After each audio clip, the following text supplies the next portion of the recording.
လုံးမင်္ဂလာပါ KT Dragon Law Firm ကဥက္ကဋ္ဌမှာကျွန်တော်တို့ HME ရောင်းနေဝယ်တဲ့နေရာမှာ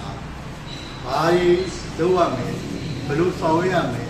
ဘယ်လိုသဘောထားရမလဲဆိုတဲ့အကြောင်းတွေနဲ့ပတ်သက်ပြီးတော့သိရှိဖို့အတွက် KT Dragon Law Firm ကနေပြီးတော့ဥပဒေပညာဖြန့်ဝေရ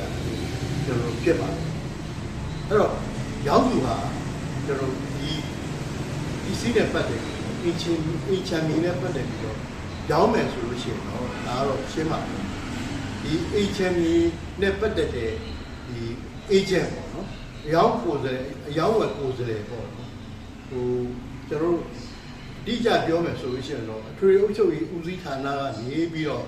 ကျွန်တော် license ထုတ်ပေးတဲ့ဒီဟိုပေါ့ HME အယောင်းကိုယ်စားလေစီမှာ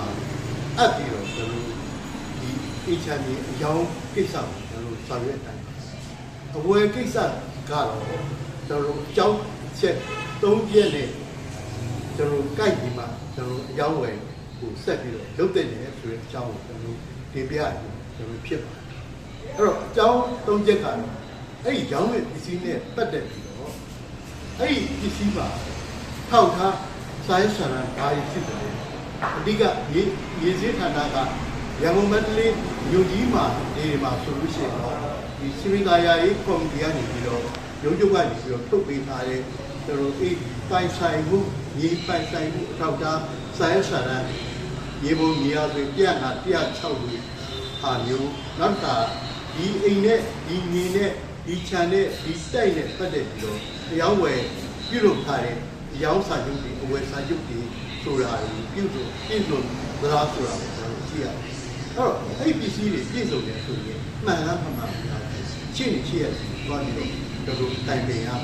ရှင်းနေရှင်းရတယ်ပြီးတော့ဒါကိုကြည့်ပြီးတော့ဝယ်သိနေမဝယ်တင်ဘူးဆိုတာကိုတွားနေပြီးတော့ပြောပြန်ကြားတဲ့အပေါ်မှာဘူးပြီးတော့ဒီဟာကိုတို့အင်းကြောင်းဝယ်ကိုဆက်ပြီးတော့ဆောင်ရမှာဖြစ်ပါတယ်နောက်တစ်ချက်ကတော့ကျွန်တော်ဒီ HME နဲ့ပတ်သက်ပြီးတော့ကျွန်တော်ဆက်ပြီးတော့ရောင်းဝယ်လုပ်မယ်ဆိုရင်ငွေရေးရောင်းတဲ့ဈေးအပြည့်ကိုဘာကုန်ကျစရိတ်တွေပါရှိနေလဲ HME